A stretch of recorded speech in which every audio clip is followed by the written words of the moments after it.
welcome to the Cam Game Movie Show. My name is Deshaun, and today I'm here to review the Book of Boba Fett, Chapter 6. This is the penultimate episode, the last episode before the season finale next week. And this might be the best episode so far. Like, this episode isn't just the best episode of the Book of Boba Fett. It's one of the best episodes of Star Wars, period. It's one of the best episodes of Star Wars in general. Like, there's so much in this. I don't even know how to talk about this episode. There's so many spoilers. It's been a while since I've had to put a spoiler warning on something because I usually don't. But I'm gonna have to put a spoiler warning on this because there's no way to talk about this episode without spoiling stuff. So, first of all, the setup in episode 5, which the entire episode was, like, you didn't see Boba Fett. Boba Fett wasn't even in the entire episode, which, like I said, I don't know what it says that the Book of Boba Fett, the two best episodes, including this one, this Boba Fett does show up in this episode, but only for a scene. I'm not sure what it says that this show, the two best episodes of this show, Boba Fett is in limited screen time. Like, he has limited screen time. He's in one scene. And last episode was 50 minutes, and this week's episode's like 48 minutes. So in damn near 2 hours of time, Boba Fett had a scene.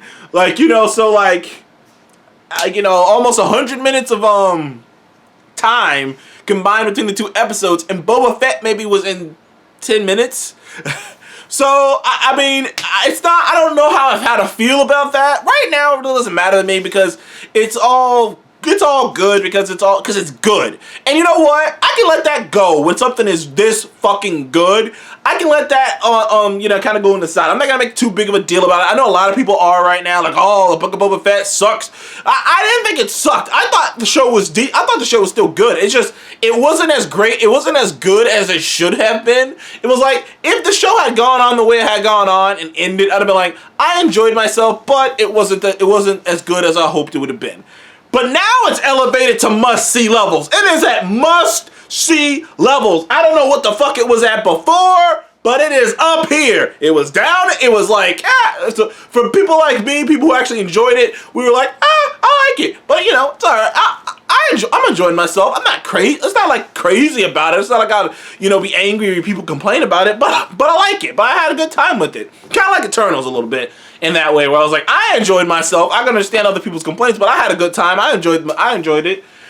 But now it's at must-see levels because not only, and I was like, they set up that Mando was gonna go see Grogu. And in my mind, in most other people's mind, be honest, I thought, well, they're not gonna actually they're not gonna show it. We're gonna just see Mando come back, and be with Boba Fett and Finnick and be like, helping them out, and he's gonna be like, oh yeah, I went and visited him. And it'd be something we saw, and it'd be something that we saw in a flashback in season 3, like that time he went out there. Or B, he wouldn't be able to find, or B, maybe he would go out there and he wouldn't be there and someone else would be there, and Luke maybe would, well, not even Luke, in my mind, I was like, they're gonna write some way where they're not gonna show Luke Skywalker again and Grogu now, just in the 6th episode of Boba Fett. Those fuckers did that and more. We got to see Luke Skywalker again, a young Luke Skywalker again, once again voiced by Mark Hamill, and they got the deep fake. Sure, there are little moments in the audio where it doesn't sound quite right, but nothing that took me out of it. But the deep fake on Luke, at least that first part, tell me that shit didn't fuck you up. It completely threw me off at first. As it went on, I was like, okay, this is a deep fake. But at first, I was like, oh my god, they just recreated young Mark Hamill. Is that what we're doing now? Can we just do that now? Can we just, maybe we're gonna have Harrison Ford do an Indiana Jones movie and we just, paste him over, we just have a young guy who looks exactly like Harrison Ford's build, and we deep fake Harrison Ford over top of it and have him just voice act. I'm like, we can do that now. We can't do that completely, but we're getting there. That's scary. That at a certain point, we're gonna be able to get older actors to come on and like we're gonna get a body double and get to paste the older, like the younger face of the older actor over top of the body double and have them act, and we're gonna believe it. Because for that brief moment, for like the first like 2 minutes when Luke is just meditating there and Grogu's right there, it looked exactly shot for shot, organically, like it's like they just somehow went back in time and said, hey Mark, you busy? Can you go film this thing for us? That's what it looked like. It was nuts. But enough going on about the deepfake. I can't believe we got these two characters in this. Like, Luke Skywalker was such a huge surprise. Such a huge... Like, it was one of those pie-in-the-sky things in, like, Mandalorian Season 2. Because we all knew they were going to bring a Jedi. But we were like, there's no way they could bring Luke. You know, he looks young. What are they going to do? And they did it, and it was like, what? And this is the same thing. And this isn't exactly the same thing. But I just didn't expect to see Luke, and I didn't expect to see Grogu. And then they step it up a notch, and Ahsoka's on this fucking, just to kind of get into it a bit. So yeah, Mando does go to find Luke, and he turns out Luke's on this planet. I don't know if they say the name of it, but it's a nice, beautiful, like, serene, just kind of, like very green bamboo trees and everything. It's just bamboo trees. It's a beautiful planet, just so green and so beautiful. And he gets there, and there's R2-D2, minor little character. R2-D2's there, escorting him to what will eventually be Luke's academy / school. Like, this planet, which, by the way, slight little Easter egg, if you remember, this planet is where Luke built his school. The same school that got burnt to the fucking ground by Kylo Ren. But this is where it started. So we even get to see the birth of that, which does which kind of puts to bed anyone who thinks that they're gonna just forget about the sequel trilogy.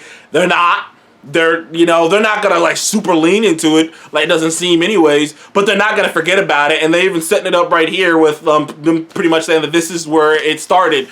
30 years from now, something bad's gonna happen. But anyways, I digress. While Mando's waiting to meet Luke, Ahsoka Tano shows up out of nowhere to talk to Mando, and like that was awesome. And they had a great back and forth, and there's obviously something beautiful there with Mando wanting to be caring for Grogu and really just missing Grogu and really just wanting to be there for him. And then she's like, well, are you coming here to look at because you were worried about him, or are you coming here because you want for yourself? And that becomes a whole thing and whatnot. But it was just so crazy seeing Ahsoka Tano. Oh, minor little tidbit. The episode starts off with Timothy Olyphant returning as Cobb Vanth. I was like, oh shit. I didn't think he would ever return as Cobb Vanth. Honestly, I was just like, because like Timothy Olyphant, I have grown so in love with. Because recently, but not recent, like maybe like, that was a while. It's been a while now, like 6 months ago maybe. 6-7 months ago. Yeah, let's say 6-7 months ago. I binged the entire series of Justified. I don't know if you guys ever seen FX's Justified, but Timothy Olyphant is the lead character in that, and he plays a Marshall Givens. And I loved him in that show. And then I started watching Deadwood. So I'm like, I haven't finished Deadwood. I gotta get back to that. But I started watching him in Deadwood. And I'm like, dude, I love this guy. And then he popped up in The Mandalorian. And I was just like, oh my God. One of my favorite actors is in a Star Wars property. Like, yeah. This is awesome. And so it was so cool seeing him as Cobb Vanth. And, I didn't know if we would see him again because that town is so small. Relatively, he doesn't have much connection to the bigger story. So I was like, I wonder if we're going to see Cobb Vanth again. And lo and behold, at the beginning of this episode, there he is, kind of doing this Raylan Givens from Justified, and just like shaking down some people doing a drug deal in his territory, taking him out like a badass. And like, it's just like, it's like, yo, this is awesome. This is awesome. This is amazing. Like I said, I'm just on cloud 9 about this show right now, man. I really am. I'm just like that. Like because I didn't think I'd ever see him again. So then that happens. And then in Mando goes through this whole thing, and we get this awesome training montage with Luke, with this little training, not montage, but this little training section of the episode with Luke and Grogu. We get to see that Luke and fucking Ahsoka know each other, and not only they know each other, they knew each other. So that's cool. You have to imagine what kind of conversations they had. I agree with a lot of people who say we're probably going to see more of their conversations in, you know, the Ahsoka show. Especially since they seem like they're just getting better at this deepfake thing. Like, they really might just... Like, I'm not gonna lie. Like, there was this rumor, and I still don't believe it, but there was this rumor that, like, Disney was looking to try to make a Luke Skywalker show. And at first I was like, I don't know. Look, I didn't mind that deepfake they did in Mandalorian Season 2, but I was like, I don't know. It doesn't look quite good enough that I would want to watch a character who looks like that the whole time.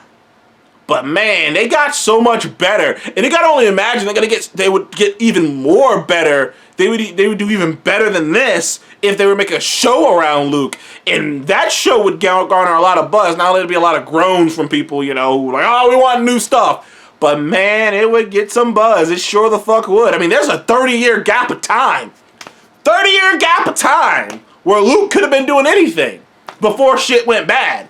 30-year gap. So. Hey.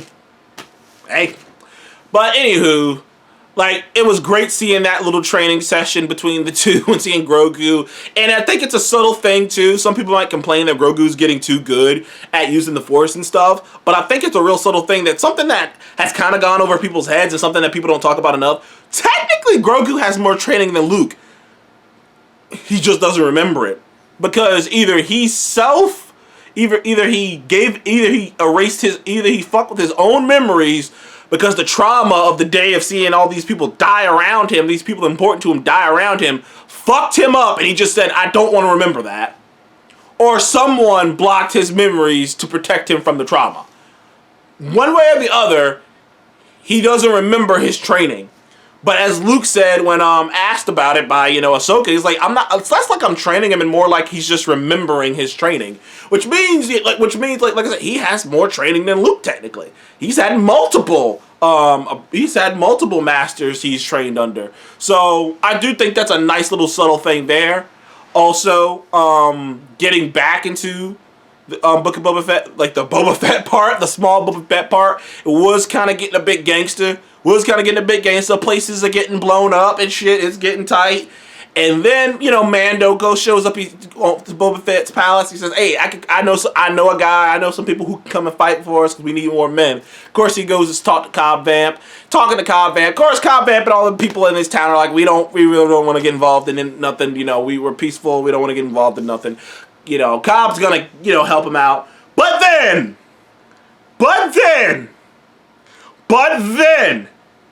the live action debut of Cad fucking Bane. I couldn't believe it. And like, this is when I realized I was a nerd. It's when I realized I was a Star Wars fan. I was an actual fan, like at least of cinematic stuff. I've seen Clone Wars, I've seen Rebels, and I've seen the Bad Batch, I've seen the Book of Boba Fett, all the actual, like, you know, things. Like, I've seen the original trilogy, I've seen the prequels, I've seen the sequels. I saw the first shot from a distance. I saw the hat, and I was like, Cobb Vanth. It's Cobb Vanth. Oh, I know that Cobb Vanth. Cad Bane. I was like, it's Cad Bane. It's Cad Bane. And like, when he shows up with the voice and everything, I was like, dude, they nailed it. They nailed it. Sometimes animation, translation, it's like there's just certain aspects you can't get, but they completely nailed it. I just heard that and I wonder why, in my mind I was like, man, they nailed the voice too. They got the same voice actor who voices Cad. So I keep getting those two confused. Cobb and who voices Cad Bane on the animated series. He's voicing him here too, so they got a body double, so they put his voice over top of it. Man, he looked good. The eyes look great. The blue looked great. The no-nose thing looked great. it all looked great, man. He's a bad motherfucker. Cad Bane is Cad Bane. Goddamn. Cad Bane is so cool because he's a combination of I like to prefer to him as like the Clint. He's like Clint Eastwood from the Dollar trilogy, from like The Good, the Bad, and the Ugly and Fistful of Dollars and shit. He's like Clint Eastwood from those films, except if he leaned towards the evil. That's basically what he is, because he'll do anything for $1. Like, he don't care who you is. You can be a good guy. Like, that's the thing. If the good guys paid him enough, he'd kill the bad guys too. He don't give a fuck. He just like, pay me good, and I'll put a baby in a fucking grave. You know, that's his style. And he's a dangerous, dangerous man. He was known as the best bounty hunter during the Clone Wars. You know, you can argue Boba took his spot. Finnick was on the rise. Finnick, they had a nice... I'm curious about that, because Finnick and him had a nice fucking battle in the Bad Batch. I can't remember which episode it was, but they had a hell of a fight in the Bad Batch. So this might be kind of cool to see this again, man. But yeah, brother, she shot Vamp, you know, and shit. Now I'm messing up. Cad Bane and Vamp. Timothy Olyphant's character survived getting shot, and it ended like that, and like and it ended with Grogu having to make a choice between a lightsaber, pretty much being a Jedi and being a Mandalorian. But either way, 10 out of 10. Loved it. Was fucking amazing. I could go on about this episode for hours. I was just, it's everything. It's all the Star Wars. I was just like, yeah, okay, all right, yeah. Look, I'm gonna just put it to you like this. I know everyone's making a hubba about Peacemaker being the #1 show in the world. I'm not sure how this episode doesn't just shoot that motherfucker up to the #1. Like, by the time next week's episode comes out, it's gonna be the most watched thing. Like, this is the most talked about thing today. It's gonna be talked about for a while. It was fucking amazing. Anyways, thank you guys for joining the Congress Movie Show. Please like, subscribe, and I'll see you guys on the next one. Goodbye.